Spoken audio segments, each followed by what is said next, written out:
What's up? What's going on? How y'all doing? How y'all feeling? Let's get down to the situation. Please like, comment, subscribe, share the video, y'all. Let's get down to the whole situation. Let's talk about Diddy's trial. Let's talk about Cassie being on the stand and testifying and being cross-examined by Diddy's attorneys today, Thursday. OMG, a lot has happened. A lot has went on in the courtroom. And at this point, so much is happening. Well, we're going to announce that it's a PSA. This is an educational documentary, educational video about the dangers of Hollywood and the music business, and also being taken advantage of, and talking about the criminal justice system and testimonies in court. So let's get into it. Let's get into this testimony where Cassie was cross-examined and she was shown text messages, and also the jury was as well, where it was showing a text message where Cassie was trying to find out what was going on with Diddy. How come she hasn't been going on family vacations with Diddy? How come she hasn't spent family time with the kids and things of that nature?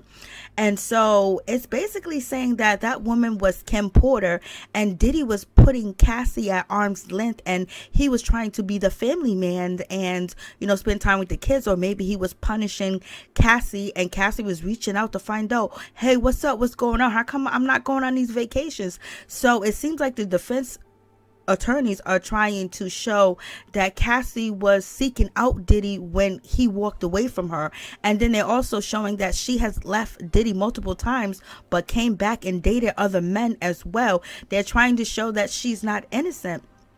And at this point, the prosecution has already stated with Cassie's testimony that she felt like she was trapped. She felt like she had to do whatever she had to do to make it. And she also felt like it was her job and her duty to participate in these freak-offs and all these things that she did with Diddy, and also get on substances and get higher than a Cooter Brown. So it's a lot happening. Let's get into it. What's up, y'all? What's going on? Let's get into this Diddy trial. Let's talk about Diddy and also Cassie testifying, being cross-examined by Diddy's attorneys. So there's a lot of testimony, text messages, pictures, and a lot of things that was shown in court today. And Cassie was there up on the stand, and it came out that Cassie was out here dating Michael B. Jordan when her and Diddy had separated for a while. Okay, so I know Diddy's feeling a certain type of way about Michael B. Jordan because he took or dated two of his women, and we have learned through testimony from Cassie and other witness that he really be on Cassie, and he didn't want her to be out here like that with certain people he didn't approve of. He approved of workers, but not celebrities. That's a whole crazy mess. But in any event, Diddy got to be feeling a certain type of way because Michael B. Jordan also dated Lori Harvey. Okay, he was dating her, and they was together for a while. She was dating Diddy a little bit. They tried to say they wasn't dating. Steve Harvey kind of got into the mix and said that they've been family friends and blah blah blah. And Lori Harvey hasn't been seen next to P. Diddy or Diddy at all, point blank period, when she allegedly got into a car accident because she was intoxicated. And so it just brings you back to maybe she was under the influence that Diddy had Cassie under the influence of, getting that extra highness going on. But in any event, I know Diddy must be feeling a certain type of way about Michael B. Jordan, securing two of his women. Okay, but in any event, you guys let me know what you think about. So let's get down to this testimony that came out in court. Well, it was stated that in 2015, when Cassie was filming a movie in South Africa, she learned that Diddy was out here spending time with his on and off again girlfriend. And so she ended up cutting contact with Diddy. So Cassie cut off Diddy. She cut him off for a while, and she had begun a relationship with the actor Michael B. Jordan. So that was in the court text messages that was shown to the court, where it states that Cassie also texted Diddy, and she was upset when she learned that Diddy was dating somebody else on social media. Also in court today, Cassie confirmed that she used a burner phone or a secret second device when she dated Kid Cudi while on what she called a break from Diddy relationship. Okay. So in any event, she was out here sneaking with Kid Cudi, and that's probably the reason why Kid Cudi, got his car set on fire, bomb explosive, all types of stuff going on. Diddy didn't want her to mess with nobody that was actually, a celebrity or someone in the same business as him. He didn't mind the S workers. He didn't mind the average Joe, I guess. But in any event, Cassie also stated that she had continued to have freak offs with Diddy because she felt like it was her job, that she had to do it. And Cassie also states that she did not tell Diddy about Kid Cudi because she said that would make him dangerous. And Kid Cudi felt some of that heat coming from Diddy. Maybe that's why his career simmered a little bit, because at one point in time, Kid Cudi was supposed to be one of the real hottest rappers. And then now we see Kid Cudi come out with dresses and makeup and pocketbooks and high heels and things of that nature. So I don't know if Diddy people done got to him and gave him the ooh wah wah. But in any event, this is what went on in court today. This is what was talked about. Cassie relationships. When it comes to the defense, they basically trying to show that, or they're trying to portray that, Cassie dated other guys while she was with Diddy. If she was really scared of Diddy, why was she dating other guys? She had a burner phone. She had a secret phone. So she wasn't really that scared of Diddy and things of that nature. And they try to bring in the swinger lifestyle. We're going to talk about that later on as well. But let's continue on with the testimony that came out in court today while Cassie was getting cross-examined by the defense attorneys. Cassie was being cross-examined. She was asked by Diddy's attorneys, what did she text to Diddy? Because basically they got communications of text messages between Diddy and Cassie. Cassie is saying that I wish we would have blanked before you left. And so they're really just trying to show that, oh, look, she wished that she would have got some intercourse with Diddy before he left. So the defense is doing everything they can to show that Cassie is a willing participant, but the prosecution is saying that's not the case. She was captured, she was abused, she was mistreated, she was under the influence, she was being threatened, she was being coerced, all things of that nature. So let's continue on. And also the defense attorneys asked Cassie about this text message that she sent to Diddy, basically asking Diddy in 2013 and saying that Cassie looked desperate because she was asking Diddy, how come she haven't been on family trips? How come she hasn't, been out there with Diddy and the kids and things of that nature?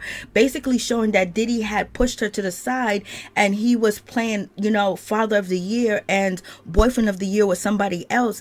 And Cassie, she questioned Diddy about his behavior because she was feeling a certain type of way about it. But it was stated in a testimony today that Cassie was jealous and so was Diddy was jealous. Like they had this jealousy going on. And plus they was fueled with all types of chemicals in their bodies as well.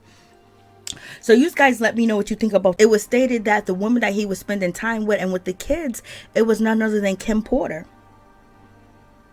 He was jealous with her text messages because Diddy was keeping her at arm's length. Examination that went on, with Cassie taking a stand against Diddy, and Diddy's in the courtroom and she's there and they are showing these text messages. And right now, when it comes to the defense, they are trying to prove right now in court with this cross-examination is that Diddy really wasn't a freak off. He really wasn't a freak. He really wasn't out there like that in these streets. Basically, he was just following a swinger lifestyle.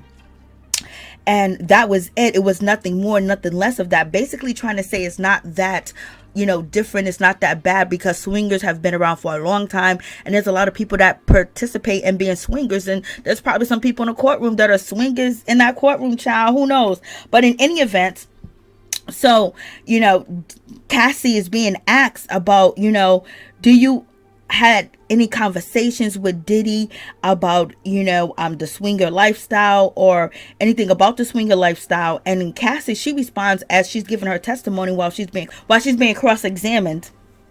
Cassie responds like, yes, they did talk about, swinger lifestyle throughout their relationship or when they were in a relationship. And Cassie says that her and Diddy, they did attend, sex clubs, and then, Diddy would be involved at the swingers club, basically having relations with other women, and Cassie will be watching, and Diddy will basically be multiplying with multiple different women at the swinger club sometimes.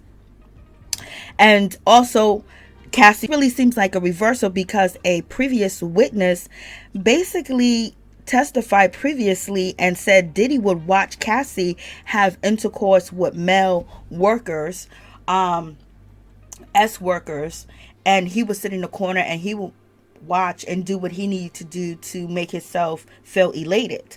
And so now we have the reversal where Cassie is watching Diddy handle business with, but these are not S workers, these are just swingers. So there's kind of there's a difference. In any event, Cassie says that she was intimidated. She felt that she had to do it because, she was being blackmailed. And Diddy was recording, everything that was going on. So this is why they have some photos. They have some pictures of former S workers that were down with Diddy and were working with Diddy or getting paid by Diddy and being involved with Cassie. They have these pictures because, Diddy kept a arsenal photographs, pictures, and videos. So we have a whole lot going on in that situation. But in any event, Diddy's attorney, while cross-examining, Cassie, they asked Cassie, was the swinger lifestyle kind of related to the freak-offs? And Cassie, she responded, related in a sexual way, but they are very different. So basically, Cassie wanted to iterate like, okay, yeah, we was a part of the swinger lifestyle. We did some of the swinger stuff, but it was nothing like the extreme that was going on after freak offs, because Diddy attorneys at this point is trying to say that they was just freaks and they was freaking in this and freaking in that, freaking everywhere. So you guys let me know what you think about this whole situation and what you think about part of this cross-examination that Cassie is having with Diddy's attorneys. Do you think they are swaying people's opinion? And do you guys think Cassie was a willing participant in this situation, or she was basically identifying with her captor, or she was being groomed, or she was just too intoxicated? And basically, they were saying that she was calling him Papa because he wanted her to call him that, because that's what she called her grandfather. So basically, I'm your daddy, now. So it's a whole lot going on in this situation. We're gonna,